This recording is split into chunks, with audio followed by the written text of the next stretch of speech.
In a quiet London room in 1748, a book was born that would stir the world. A young woman's bold voice, a novel of pleasure, a book outlawed for centuries. Then, in the heart of the U.S. legal system, the highest court stood poised. A single novel, charged with obscenity, stood between free speech and censorship. Tonight we unravel the journey of one book that challenged morals, laws, and the power of words. Birth of a notorious novel. In November of 1748, the English writer John Cleland published Memoirs of a Woman of Pleasure, under the more familiar name Fanny Hill.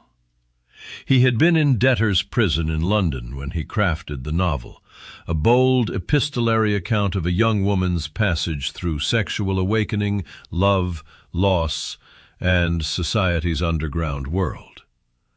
The novel's voice is blunt, unashamed, satirical. It name-checks desire, pleasure, longing. While it never uses explicit anatomical terms, it layers metaphors both vivid and clear, at once scandalous and sly. Within months, the book had ignited public outrage in Britain. Cleland and his publisher were arrested in 1749 on charges of corrupting the king's subjects. And yet, the book spread.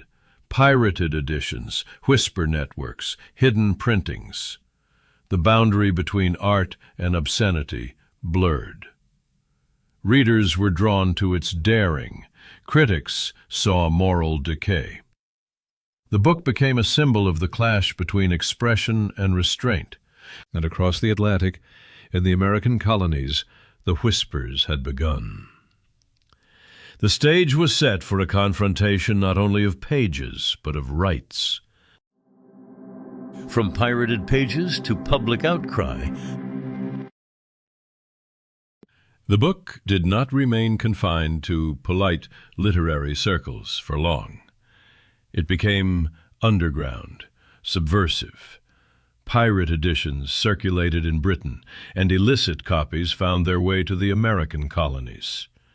In the 1820s, the state of Massachusetts faced one of its first obscenity trials. 2 men were indicted for printing illustrated copies of the novel. It was dubbed scandalous, lewd, without redeeming social value. The courtroom became the battleground. The book itself was the defendant. The authorities argued it must be stopped. But readers found it irresistible. There were hidden print runs, clandestine purchases, whispers of erotic adventure that mainstream publishing refused to touch. The clash grew louder. The novel was no longer simply literature. It became a test case of what a society would tolerate. And as the years passed, bans multiplied. Britain, the U.S., other nations. The book buried in the shadows, yet alive beneath the surface. The hidden presses, the illicit readers, they kept it alive. The more it was suppressed, the louder its voice. It was a novel that refused to stay hidden, and eventually, America's highest court would have to decide. Cultural tides and the battle for expression. As the world changed in the 20th century, the old battles of morality and expression resurfaced under new lights. The 1960s were a time of revolution, not just for culture, but for law. In 1963, American publisher G.P. Putnam's Sons released a new edition of Fanny Hill. The old bans were challenged. A chain of events grew: protests, court cases, media headlines. In New York, bookstore owner Irwin Weisfeld was arrested for selling the book. a media spectacle that tapped into the era's tension between authority and freedom. Across the Atlantic, British authorities were also grappling with pirate printings and mounting public pressure. The novel that had once been whispered about in hidden corners was now thrust into the spotlight. What once seemed peripheral was now central to a clash of values: sexual liberation, free speech, cultural change.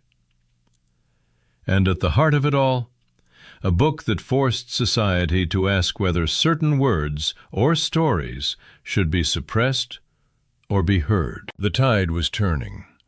The past's suppressed novel now challenged the future of expression. The Supreme Court enters the fray. In December of 1965, the case reached the highest court in the United States, Memoirs v. Massachusetts. For decades, the question of obscenity had been tested in local courts, but now the nation's constitution was at stake. The novel, Memoirs of a Woman of Pleasure, was under scrutiny, not just as a book, but as a symbol. The legal question: could a work that appeals to prurient interest, that might be patently offensive, still be protected if it had literary, historical, or social value? The court listened. Experts testified. Literary scholars spoke. The public watched. On March 21, 1966, the decision came. In a 6-3 ruling, the court held that Fanny Hill was not obscene under the First Amendment, because it did carry redeeming social value.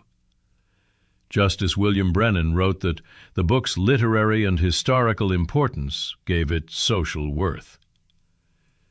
The decision changed the landscape. What had been suppressed became part of the protected speech zone. Booksellers sighed relief. Censors recoiled. The line between arts and obscenity shifted, and a new era of free expression dawned. The test of obscenity and the redeeming values standard. With the decision in Memoirs v. Massachusetts, the court clarified the limits of obscenity under the First Amendment. The earlier test, set out in Roth v. United States, 1957, required that a work must appeal to prurient interest, be patently offensive, and lack any redeeming social value to lose protection.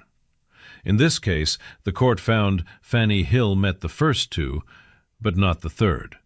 It held that the novel's historical significance, literary craftsmanship, and role in the evolution of sexual literature gave it social value. The result?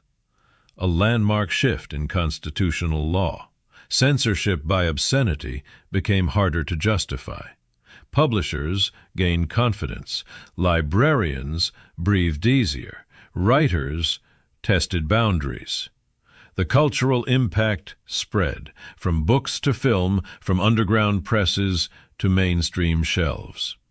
The ripples of a novel published in 1748 now reached into every corner of the expression world. The struggle wasn't just about a novel. It was about whether a society could draw lines on ideas, desire, art, and how those lines would move as society changed.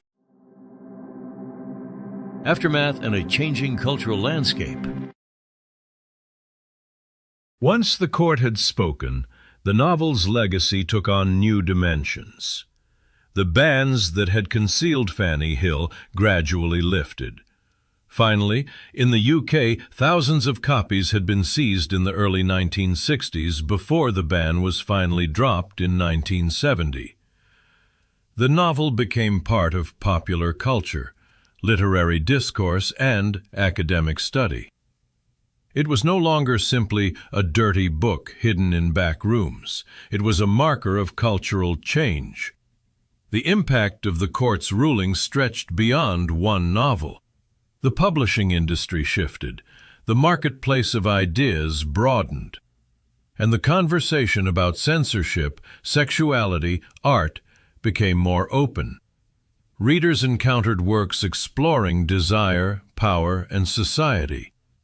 Libraries that once kept titles under lock and key now placed them on open shelves. The cultural searchlight had moved. But the story of Fanny Hill remained as a reminder, raw, honest, resilient. It asked us again, who decides what we can read, what we can talk about, and what role art plays in a free society?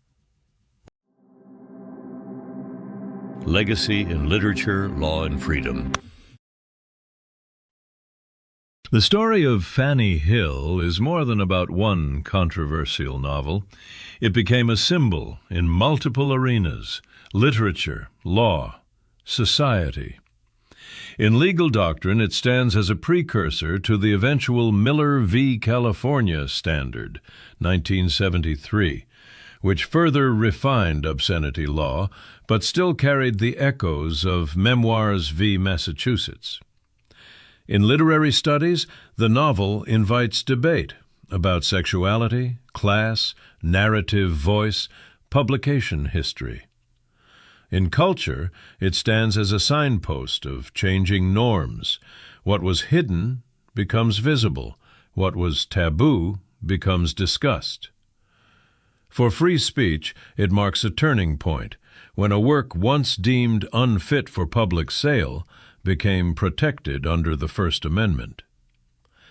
But the journey reminds us, freedom of expression is not automatic. It is contested, challenged, shaped by society's values. The novel's decades of prohibition, underground circulation, court battles, and cultural shift show that ideas can be suppressed, but also that they can rebound. And as we look ahead, the lessons remain. The survival of a text, the survival of a voice, and the survival of a debate. Reflection. What we allow, what we silence. Here at the end of our journey, we pause and reflect. A novel published nearly 3 centuries ago still speaks to our moment, when we ask, what should be read? What should be hidden? We confront larger questions about society, morality, and power. Fanny Hill challenged its age's constraints. Its story challenged ours. It shows that freedom of expression isn't just about the right to publish. It's about our willingness to listen, to engage, to question. The pages that once stirred scandal now land quietly in libraries, but the echoes remain. The hidden copy passed hand to hand, the courtroom ordered seizure, the legal brief that declared it worthy of protection. These mark a path from silence to voice. And perhaps that is the greatest power of a novel. It reminds us that ideas, even controversial ones, can change the culture of a nation. So when we next browse a bookstore, pick up a book thought dangerous, or hear arguments on what should be censored, remember, it may be one voice, writing from the margins, asking simply to be heard, and speaking to the heart of freedom itself.